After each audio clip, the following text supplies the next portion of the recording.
बिस्मिल्लाहिर्रहमानिर्रहीम अस्सलामुअलैकुम। Knowledge lab channel में आप सबको खुश आमदीद। Class 11th chemistry federal board का पास पेपर 2019 और इसके एमसीक्यूज़ का सॉल्यूशन आज की वीडियो में हम डिस्कस करेंगे। Number 1, enthalpy of combustion can be determined by. ये रिड्यूस सिलेबस का पार्ट है, ऑल्दो कि मतलब इसमें रिड्यूस सिलेबस में इंक्लूड नहीं है ये, लेकिन फिर भी पूरा मैंने सॉल्व कर दिया है इसको। तो ऑप्शन ए इसका करेक्ट है। पेज नंबर बुक में है ये 255, वहाँ पर ये आपको मिल जाएगा। बॉम्ब कैलोरीमीटर जो है ये इस्तेमाल किया जाता है इंथैल्पी ऑफ कंबशन को फाइंड आउट करने के लिए। नंबर 2 है Born Haber cycle is applied to determine. Born Haber cycle जो है लेटेस्ट एनर्जी फाइंड आउट करने के लिए इस्तेमाल करते हैं। MCQ number 3, what is added with S यानी sulphur in order to balance the following equation. Sulphur H2S, hydrogen sulphide है प्रोडक्ट में और सल्फ़र है रिएक्टेंट में, और इसको बैलेंस करना है इक्वेशन को हमने। ठीक है, अब देखें यहाँ पे दो हाइड्रोजन हमें नज़र आ रहे हैं। सल्फ़र तो बैलेंस्ड है ऑलरेडी, हाइड्रोजन हमें दो नज़र आ रहे हैं, तो दो हाइड्रोजन हमें ऐड करना पड़ेंगे। अब जो ऑप्शंस हमें गिवन है वो आयनिक फॉर्म में है, तो 2H आइंस तो हमें ऐड करने हैं। अब सब में देखें 2H आइंस ही मौजूद हैं सारे ऑप्शंस में, लेकिन यहाँ पर देखें प्रोडक्ट ये बिल्कुल न्यूट्रल कंपाउंड है एक, यानी इस पर कोई चार्ज नहीं है। तो अगर आपने 2H आइंस ऐड कराएंगे तो दो इलेक्ट्रॉन्स भी आपको ऐड कराना पड़ेंगे, ताकि जो ओवरऑल रिएक्शन है वो क्या रहे, बैलेंस्ड रहे, चार्जेस जो हैं वो बैलेंस्ड रहें। ठीक है, तो इसलिए जो है ये वाला ऑप्शन करेक्ट होगा। MCQ number 4, which of the following has highest number of molecules in it. तो नंबर ऑफ़ मॉलिक्यूल्स का ताल्लुक नंबर ऑफ़ मोल से है, यानी 1 मोल में जो है वो एवोगाड्रो नंबर ऑफ़ पार्टिकल्स होते हैं। तो यहाँ पे देखें, अब mass in gram divided by molar mass, ये होता है नंबर ऑफ़ मोल्स निकालने के लिए फार्मूला। तो 10 ग्राम 10 ग्राम 10 ग्राम, सब में 10 ग्राम लिखा हुआ है, यानी सिर्फ हमें ये देखना है मोलर मास किसका कम आएगा। जिसका मोलर मास कम आएगा उसके नंबर ऑफ़ मोल ज़्यादा होंगे, तो नंबर ऑफ़ मोल ज़्यादा होंगे तो नंबर ऑफ़ पार्टिकल्स भी ज़्यादा होंगे। तो इसलिए जो है NO जो है इसका करेक्ट आंसर है। ठीक है, तो NO का जो मोलर मास है वो सबसे कम होगा, NO2 का ज़्यादा होगा, N2O4 का भी ज़्यादा होगा, N2O का भी ज़्यादा होगा। तो इसलिए जो है इसके सबसे मोल्स जो हैं वो हाईएस्ट आएंगे, तो इसी के नंबर ऑफ़ मॉलिक्यूल्स भी ज़्यादा होंगे।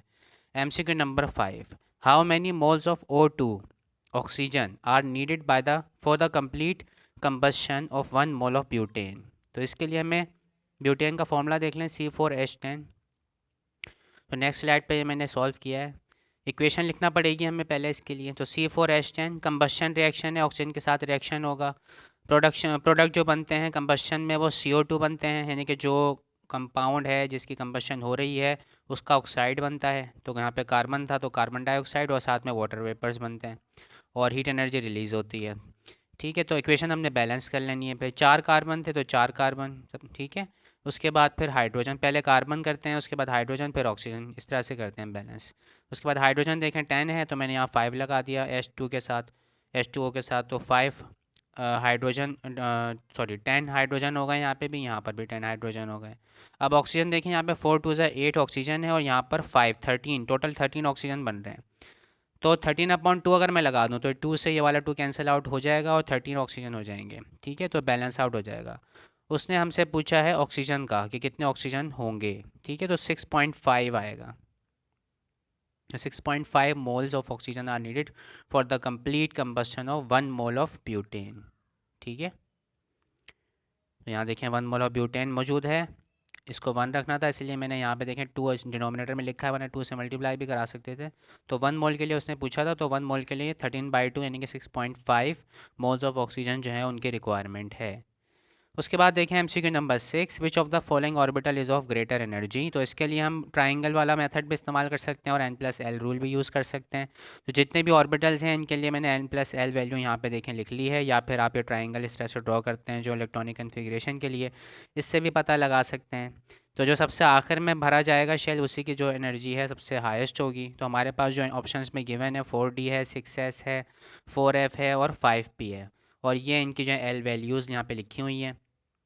एस के लिए 0 होती है, पी के लिए 1, डी के लिए 2, एफ के लिए 3। ठीक है, तो डी के लिए जो है देखें यहाँ पे 2 है तो 4 + 2 6 हो गई। इसी तरह 6x के लिए 6 + 0 6 हो गई। 4f के लिए 4 + 3 7, और 5p के लिए 5 + 1 6। तो हाईएस्ट जो वैल्यू आ रही है N+L के लिए वो 4f के लिए आ रही है, तो 4f जो है उसकी एनर्जी जो है वो सबसे ज़्यादा होगी। ठीक है, हाईएस्ट एनर्जी लेवल सबसे लास्ट में फिल होता है, लोवेस्ट एनर्जी लेवल सबसे पहले फिल होता है। इलेक्ट्रॉन सबसे पहले उस शेल में जाता है जिसकी एनर्जी सबसे कम होती है। ठीक है, तो उसके लिए मैं ट्राइंगल ड्रॉ करते हैं इलेक्ट्रॉनिक कन्फिग्रेशन की, तो यहाँ से भी आप देख सकते हैं। तो 4F देंगे, सबसे लास्ट में आ रहा है जो हमारे पास गिवन है शेल्स, 4D 6S 4F और 5P। ठीक है, 6S भी देखें यहाँ पर आ गया है, 4D देखें 4D 5P 6S, ये सब फिल हो चुके हैं। उसके बाद लास्ट में आप फिल करेंगे 4F।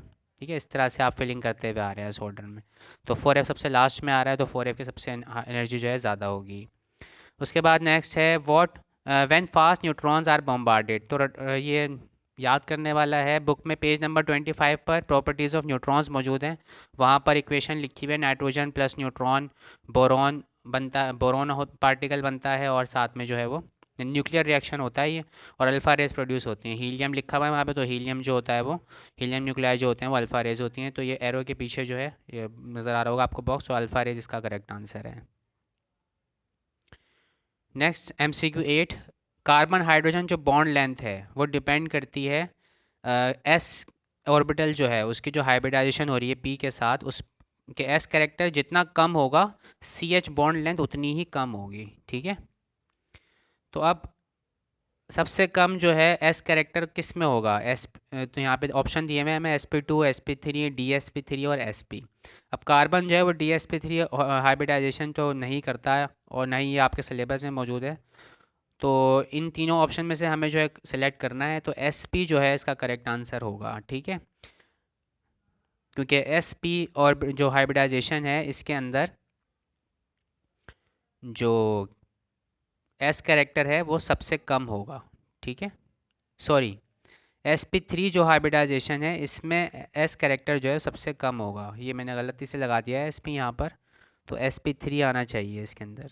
ठीक है, जितना कम होगा s कैरेक्टर उतना ही जो है CH बॉन्ड लेंथ ज़्यादा होगी। ठीक है, ये वाला गलत गलत लगा दिया है मैंने, ये वाला करेक्ट नहीं है, तो ये मैं सही कर देता हूँ। ठीक है, तो ये इसका जो है sp3 जो है इसका करेक्ट आंसर होगा। ठीक, DsP3 हो सकता था अगर कार्बन जो है वो DsP3 हाइब्रिडाइजेशन करता, लेकिन d ऑर्बिटल होता ही नहीं है कार्बन के अंदर, p ऑर्बिटल तक होता है। इलेक्ट्रॉनिक कन्फिग्रेशन जब आप लिखेंगे कार्बन के, तो d ऑर्बिटल उसमें आता ही नहीं है, तो इसलिए जो है ये हाइब्रिडाइजेशन नहीं करेगा। ठीक है, DsP3 हाइब्रिडाइजेशन नहीं करता ये, और आपके सिलेबस में भी ऐसा कुछ नहीं है कि DsP3 हाइब्रिडाइजेशन का कोई तस्वुर नहीं है। ठीक, उसके बाद है नेक्स्ट हमारे पास वन एटमॉस्फेरिक या one atmosphere pressure is equal to, तो ये तो आप काफ़ी क्लास 9 पे भी पढ़ चुके हैं। तो 101325 पास्कल या न्यूटन पर स्क्वायर मीटर, ये जो है इसकी वैल्यू होती है। 180 m इसके इक्वल होता है, इस वैल्यू के इक्वल होता है, याद करने वाली चीज़ है। उसके बाद नंबर 10 देखें, in which of the following pairs both gases will diffuse at the same rate. तो जिन पेयर ऑफ गैसेस का मॉलिक्यूलर मास सेम होगा उनका रेट ऑफ डिफ्यूजन भी क्या होगा, सेम होगा। तो नाइट्रोजन इसका जो आप मोलर मास निकालेंगे तो 14 मल्टीप्लाइड बाई 2 28, कार्बन और ऑक्सीजन 12 प्लस 16, तो ये भी 28 बनता है। दोनों का molar mass molecular mass same है, तो इसलिए इनका जो रेट ऑफ डिफ्यूजन है वो सेम होगा।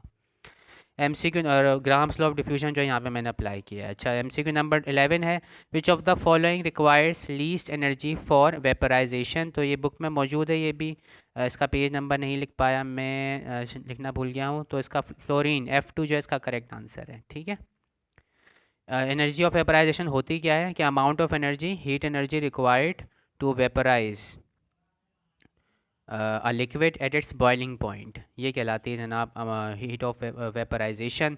तो हेलोजन दिए में सारे के सारे हमें अप से डाउन जाने पर, सबसे ऊपर जो फ्लोरीन है गैस है, ये क्लोरीन भी गैस है, ब्रोमीन भी गैस, ब्रोमीन लिक्विड है, और आयोडीन जो है वो सॉलिड है। ठीक है, तो सबसे जो वीक बॉन्ड बनता है हेलोजेंस में, अगर बात करूँ मैं, डायटोमिक मॉलिक्यूल जो बनते हैं वो F2 में वीक बॉन्ड बनता है, तो इसीलिए जो है इसकी एनर्जी ऑफ वेपराइजेशन जो है वो सबसे कम होगी। ठीक है, बाकी कंसेप्चुअली लॉजिकली भी आप देख सकते हैं इसको कि एक सॉलिड है, ये जो है लिक्विड है, और ये क्लोरीन और फ्लोरीन जो है दोनों गैसेस हैं। ठीक है, तो अप से डाउन जाने पर जो है वो जो इंटरमोलिकुलर फोर्सेस हैं इनके दरमियान वो इंक्रीज़ हो रही हैं, तो इस लिहाज से भी आप देख सकते हैं। तो फ्लोरीन जो है उसकी वेपराइजेशन एनर्जी सबसे कम होगी। नेक्स्ट हमारे पास है अब MCQ number 12। Sodium chloride exist करता है क्यूबिक फॉर्म में और ऑक्टाहेड्रल फॉर्म में, तो ये फिनोमेना जो है पॉलीमॉर्फिज्म कहलाता है। पॉलीमॉर्फिज्म में एग्जांपल्स मौजूद हैं बुक में जहाँ पे टॉपिक है।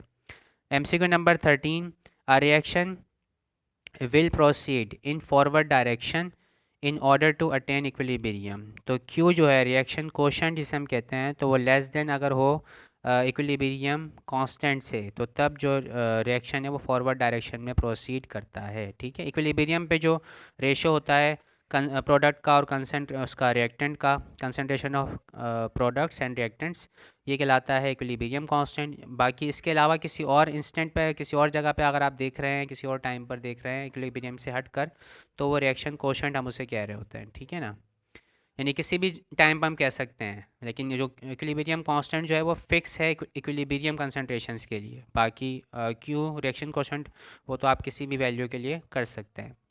तो Q अगर कम है यानी कि प्रोडक्ट कम है और रिएक्टेंट ज़्यादा हैं, तो इसका मतलब रिएक्टेंट जो है वो कन्वर्ट होना शुरू हो जाएंगे प्रोडक्ट के अंदर रिवर्सिबल रिएक्शन के लिए। ठीक है, तो Q लेस देन KC जो इसका करेक्ट आंसर है।